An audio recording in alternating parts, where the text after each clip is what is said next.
Kitang tanan diri no, mga igsoon man ta. Gamay ra siguro ang mga dili magtutuo karon. So, ang Dios sa kalinaw maanana tong tanan. Amen. Amen. And we just ask the Lord to grant us a simple heart, an empty heart, a humble heart. Kasing-kasing nga mapaubsanon. Bisag maka how many times nga madunggan nato ning mga gipang-share sa maigsoon. As long as we have a humble heart, a pure in our heart, and then poor in spirit, then we can receive the dispensing of the triune God to us. Amen. Daigon yun ang Ginoo maigsoon. Unang-una, ako ipadangat, no, tanang mga igsoon sa orketa. And then, mga igsoon din sa bunga. Orkita, magyapon. Amen. And then, mga tao nining barangay bunga. And especially to the barangay officials headed by our barangay captain. I do not know who is the barangay captain, but just dawatan nga kuan kanang pangatahuran. Amen. Praise the Lord. Amen. So we just thank the Lord. And it's the Lord to be praised. And it's the Lord nga ato ang simbahon mga igsoon. And even to give our thanks to the Lord. Even from eternity past, even at the present time in the church, and much more in the coming eternity. Ang atong Diyos wa gyud puli og atiman nato mga igsoon. And I just thank the Lord, no, even from before the foundation of the world. Gipilitan niyang daan. No, He chose us in Him before the foundation of the world to be holy. Praise the Lord. Mga igsoon, makadayeg yung tanan kay kita nga gipili sa Dios for millions of people, millions or billions na ba, not throughout the entire globe. Kita pa yun ang napilian. Amen. According to His plan. Amen. Hallelujah. Unang malipay ko may igsoon ba? At that time we are regenerated. That time we got regenerated kanang gianang tapag-usab until today in His complete salvation kay mo mo ni ang plano sa Dios. Why God created men in such a way. No, back in Genesis 1:26, kung nagbasa mo na maigsoon, that is God's original plan. Ngunito nga, let us make men. Actually, this is a gospel. Naaman ko'y classmate karon, taga-Panay. So, opportunity na po din ako. Di man ako ni siya mabisita kay siguro busy. Iyamang relative ning kuan. Kining bana sa kuan, kining ato igsoon. So, higayon na jud na ako ni. Lin, di na jud ko nimo panilingan ani Lin. Kay sultian jud ka na ko ron. Amen. Praise the Lord. So tonight I have the boldness to share to all of us, to all of you, and to my classmate tonight, attending this funeral, this wake of our sister. Amen. Actually, God's salvation afforded to us, to those who believe unto Him. Amen. Kung mutuo lang da, no need to work. Di na kinahanglan magbinutan ta, di na kinahanglan maghago pa ta. Only to believe in Jesus, that God has raised Him from the dead through our believing heart. As God mentioned in the book of Romans, not through our believing heart, then we can be saved. Plus in Mark 16:16, he who believes and is baptized shall be saved. Oh, Lord Jesus. So that is actually God's salvation prepared for us. Now, His work on the cross, ang iyang pagpakalansang sa cross, mautoy buhat niya aron maluwas ta. Actually, kining kahimtang aron, kining pagkamatay sa tao. This is the result of man's fall, of choosing the wrong tree. The tree of knowledge of good and evil, which was forbidden by the Lord in the Garden of Eden. So tinood yan, no? Mga rebellious dito, no? We are rebellious in our nature. Kaya ginanta nga, gipagbahara na sa Ginoo nga, dili gyud na pilion, dili na kanon. You know, because God had given men a free will to choose. So kinilang mamili ta, piligro po ni. It's either we will suffer a consequence or we will enjoy the benefit of our choosing. Lord Jesus, kung nagkaroon gabi, let us choose life, which is the tree of life. Christ Himself as signified by the tree of life. Amen. So I just appreciate what the Lord had done to us throughout pila naman katuig, from eternity until the present time. No? Kanang basahon sa life lessons. There are 4 volumes. Volume 1, 2, 3, and 4. So gitawag ni sa life lessons kay pagtulunan nato na sa kinabuhi, not by doctrines. Doctrines cannot save us. But doctrines be turned into life that will help us most to grow in life. Kay sa first nga lesson sa life lesson, chapter. First lesson. Makaila gyud nga di makaila kanang masayod gyud nga luwas na ta. Okay, basig na pa yung mga magtutuo diri, mga igsuna ko nga nagduha-duha pa. Ha? Dili kaduha-duhaan ang atong kaluwasan. Once ganing tuo ta, that is eternally secure. Because the Lord's word, God's word is trustworthy. God's word is steadfast. Dili matarog, dili mausab. Unchangeable. Mas mausab pa nga to ang pulong. No? It can be easily changed. If not in favor with a situation. Pero ang pulong sa Diyos magpabilin nga kasaligan mga igsoon. So for us nga mga Kristohanon, nga mga magtotoo, we are eternally secure in the hands of our God. Amen. So masayig yun nga luwas na ta. And for those unbelieving ones, they need to receive the Lord Jesus as their life and everything. Actually, our Christ is all-inclusive, all-extensive Christ. Amen?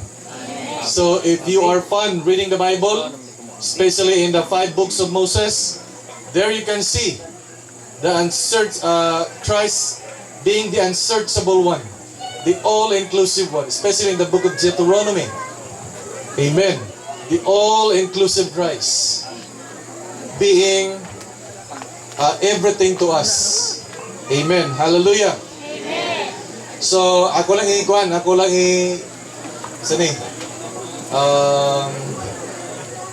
itapyas. Ako lang laktod, no, kay mutaas man about sa life lessons. So, sa life lessons, nag-start nga masayod ta sa kasiguruhan sa atong kaluwasan. And then, doon ay pagbasa sa Biblia. Nagbasa tag Biblia? Okay, gikinahanglan nato na magbasa sa Biblia. Isan pag di pa ta kasabot sa unang pagbasa, pero later on, as our God is light through our reading, and then He will take away the veils, veiling our mind to understand. And then once we understand, we enjoy the word in the Bible, and it becomes our nourishment and our enjoyment. Amen. Praise the Lord. So how we should love to read the Bible. And we should have our own Bible in our bookshelf, and also in our cell phone. Praise the Lord. Madasig po tayo sa pag-ampo. No? After reading, kaya ang reading is, sama na siya, our eating of the Word. And also, we pray, we learn to pray. And our praying is our breathing. So we learn to breathe. No? Normally, we breathe. We inhale and we exhale. So the scripture, the whole scripture, especially in 1 Timothy 3:16. Is it in 2 Timothy 3:16? Am I right? That the scripture is God breathe, profitable for teaching, for correction and instruction in righteousness. So we have the Bible. Amen. So we learn to pray. So praying is our breathing in. So, gininhawa man sa Diyos sa Biblia, sa ato pong bahin, that is our inhaling. Kaya dili man normal so sa katao nga nagsige na lag exhale, wala inhale. No? It should be inhale and exhale. Amen. So when we share to the brothers and sisters, that is our way of exhaling what we have inhaled through the Word of God in the Bible. Amen. Praise the Lord. And then comes next, knowing the church and the Lord's table meeting. So magtinguhan gyud ta nga manadias mga panagatigom. Kaya atong panagatigom muna atong kabuhian, our existence. Mabuhi ta because of the meeting. So we should desire always meeting, no? Dili lang kaya mga young people's meeting ra, kundi all meetings in the church. Kaya mga young people, di man naganag mga tiguang. Mga young people, tinuod, ilabod ng mga tiguang. Mga mo-appeal gyud ta og Lord's table meeting. Samot na kanang prayer meeting. Okay? Atong batasanon nga mo-appeal ta sa mga tanang mga meeting sa iglesia. Amen. Praise the Lord. And then, sunod, daghang mga butang now, 4 volumes biya to. Then, sa last volume, muna itong process of being sanctified, renewed, transformed. Okay, napay justification. Then, renewed, transformed, conform, and then glorification. Okay? So, this is actually God's salvation. Unang giganahan kay ko ba? Actually, ang salvation sa Ginoo di yun matukid, no? From eternity past, even until eternity. Amen. So that is the full redemption of our body. Kaya nga to ang salvation is of 3 stages man. The salvation in our spirit, the salvation in our soul, and the salvation in our body. Because we are of 3 parts. As mentioned in 1 Thessalonians 5:23. The salvation of our spirit is just simply believing on Christ. And then, once we believe, we got regenerated. Maanak na pag-usap. No? We receive the divine life of God in addition to our human life, thus becoming the son or sons of God. We are children of God. Right? Are you not happy that we can be children of God? Amen? And then, next is the salvation of our soul. Ang salvation sa atong spirit is just in a quick way. You just believe in a moment, and then you are saved. Amen. As the Word of God declared. Amen? And then the salvation of our soul. This may transpire for a long period of time, even at the coming of our Lord Jesus Christ. Amen. Transformation of our soul. That compose our mind, our emotion, and our will. Luwas na ta. Pero ang ato ang galag, kinanpang luwason adlaw-adlaw. Ngano mutigo man ta? Why do we read the Bible? Why do we pray? Why do we call on the Lord's name? Because that is our daily salvation. If we don't call on the name of the Lord, then our mind will be filled with evil thoughts, no? Evil imaginations that can ruin and that can defile our entire heart, right? Our heart is composed of the 3 parts of the soul and 1 part of the spirit. Okay? Now, if our conscience is, kananay mga pagtuto, condemnation, then our heart may not be at peace. Our mind is filled with negatives. Our mind is filled with evil imaginations. Do you think we can be at peace while imagining our neighbors or atong mga kaaway? Naguna-una ka, kinig yung akong baton, makakuanjud ko, makapalos ko. So, di ba, our mind is evil. We're not at peace. Plus our emotion comes hatred. Amen. Oh, Lord Jesus. That is why we need to ask the Lord to deal with our heart. Because our heart cannot be trusted. In the book of Jeremiah, our heart is deceitful above all things. That is why, forgive me to say that I cannot trust you. But the Lord who is within you, whom I can trust with. Amen. Praise the Lord. Lord Jesus. May the Lord touch our heart and to grant us a pure heart so that our heart may be pure, clean towards men and towards God. Even at the coming of our Lord Jesus Christ, we can be ready raptured. Andam na gyud malalin mga igsoon. Diba kita mga Kristohanon, while waiting the Lord, we're preparing ourselves to be raptured. Just like Enoch. He walked with God for how many years? 300 years. He walked with God. Amen. No? Kanang paglakaw sa Diyos, may igsoon, importante kayo na. How about every day? We're doing our chores, we're doing our job, we're doing anything, but do we walk with God? To walk with God is not to be presumptuous. Di ta magbuot-buot mga igsoon. We just rely to our God whom we are walking with.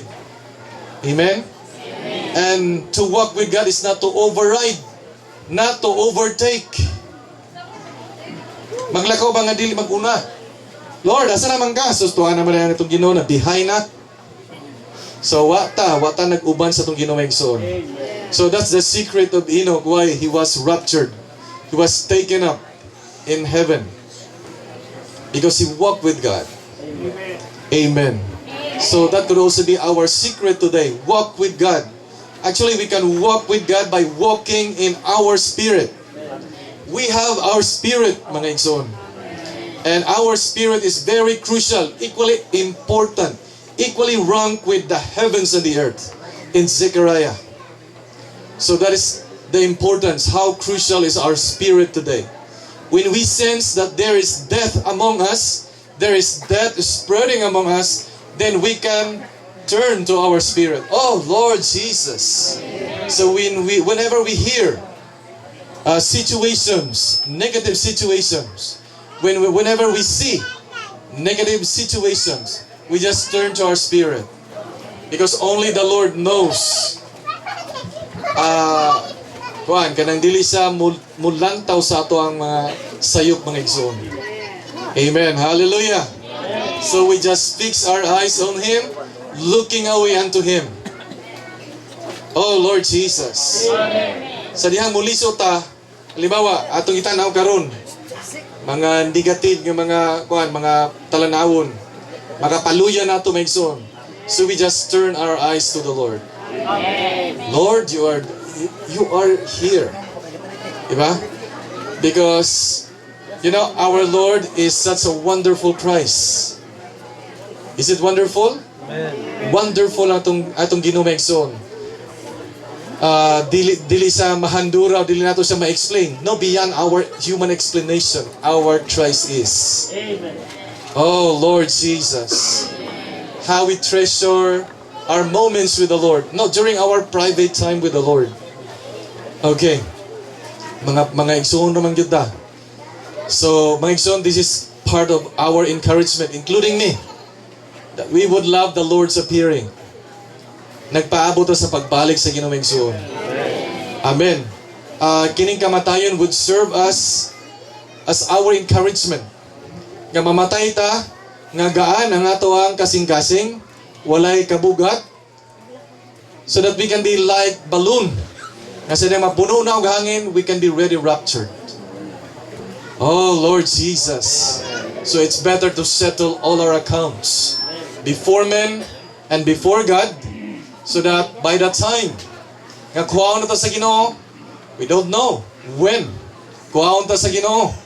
But then, we will prepare ourselves to get ready ourselves for the coming of our Lord. Amen. How we treasure the presence of God. You know, the most sa tanaman sa Eden ba, ang makalilisang hitabo kay nawala ang presensya, no, right after the fall of men. Nawad ano presensya ang tao, mga igsoon. Once we lose God's presence, diya na makaluluoy kayong tao, mga igsoon. So ang tao nagsugod ng pangitag kalingawan. Ang tao nagsugod ng pangitag unsa man? Protection. Nagkuhan kanang mga hinagiban. Naggama mga tulunggon kanang mga instrumento nga maka-entertain nila. Everything. Livelihood, livestock. Kaya nawad-an sila sa presensya sa atong Ginoong igsoon. In same manner, kita nga mga magtotoo, once nga mawad-an ta sa presensya sa Ginoo, or kita mismo nawala sa presensya sa Ginoo, makaluluya atong kahintang, and that time nga modulon ta og muliso sa atong Ginoong igsoon as the tree of life. Oh Lord Jesus. Usahay mga igsoon, kanang makadungog tag mga istorya, murag ganahan man tong dulunggan. No? Ganahan tong dulunggan nga maminaw. So without knowing, without being conscious nga we are, Satan's tactic is to wear us out. Now wear us out nata, little by little. Oh Lord Jesus. That is why we must be on guard. Bantayan ang atuang kasing-kasing na igsoon. Tungod kay ang atong kasing-kasing is the entrance and the exit of life. Kanina itong entrance, especially sa school, because I was a faculty of the Misamis University. Sa entrance, ang guard, stricto kay na. Tanaw ng imuhang bag. Isag mato ka sa mall. Diri sa Usamis, ang mall, ang may guard. Pero ato kag dagtong syudad, di naman kaayo, no? Diri, bantayan gyud ug wala bay bomba nga gidala. Kay og nay bomba, peligro ta sulod, buto gyud ta. So yun na mga igsoon ba? Ang atong kasing-kasing serves as the entrance and the exit of life. Kaya kung ang butang nga nakasulod sa atong kasing-kasing dili iya sa kinabuhi, peligro kay mga igsoon. Munang we must keep our heart with all vigilance. Oh Lord Jesus. We need to come to the Lord. Amen. Lord Jesus. Gamay na namin igsoon, ha. Kaya na pala kuan diay, murag mataas-taas. Ako lang ning move on. This is concerning sa nahitabo. No, because I am presently reading Matthew today. And then in chapter 14, there we can see mga tinunan sa itong Ginoo. Atong Ginoo, He went up on the mountain, and then nag-ampo siya. Kuman siya pag-ampo, ang iyang mga tinunan po, gipag-compel man to niya nga mo ato sa pikas daplin. So while ang mga tinunan nasa midst sa sea, they were battered by the waves of the sea. Na-distract kasi lang sila. Pero sa diyan nga atong Ginoo miabot, naglakaw sa tubig. Okay?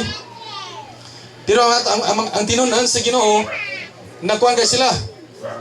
Na-distract kasi lang sila sa sitwasyon nila, mga igsoon. And then atong Ginoo, si Peter mingon siya nga, Lord, allow me to walk on the sea. So ang Ginoo mingri pa siya, sige. Kay gitugutan nga si Ginoo. Sus, lakaw siya na. Yeah. Sa iyang paglakaw, may tinuod jud nagalakaw si Peter. Pero kadugayan ng lakaw kay pagtanaw niya sa palibot, nalisang man siya. Amen. Ingon na po itong Kristohanong pagkinabuhi, adlaw-adlaw may igsoon ba? We are battered by the waves of the sea. Sa ato ang mga mga butang atong gipagtinguha, butang sa palibot nato, right? Pero ang atong Ginoo ingon siya nga lakaw lang. Buot pasabot nga atong paglakaw is by faith. Just pagtuo mga igsoon. And then only the Lord can seize the winds. Kinsa nakapahunong sa hangin ang atong Ginoo ra. Kaya kita mga igsoon nakulangan na gyud tag pagtuo. Actually atong pagtuo is just mustan lang ta sa pulong sa Ginoo mga igsoon. That is why we encourage to read, no, everyone to read the Bible. Kaya ang Bible muna ato ang barugan. Di na ta mo barug lain, but trust, and we must stand on the Word of God. Amen. Amen. Lord Jesus. And also, another story in chapter 15. Katong Canaanite woman nga ang iyang anak nga nagsuffer og demon possession. Mising siya, Lord help me, or Lord help save me. Kaya ang iyang anak kay gipag demonyohan man. Unya mingon siya nga, I was sent to the lost sheep in Israel. Meaning sa mga Hudiyo siya. Pero mga isuon, ang babae nga kananhon, doon na yun siya pagtuo. Pag-review pamagali ang babae, may ikson sa Ginoo. It's not good. No, it's not good nga ang children's bread ihatag sa hidden dog, sa mga iro. Wala matandog, wala ma-open ang babae may igsoon kundi iyang gi-admit. Yes, Lord. Usa ko ka iro, mga hintil ba?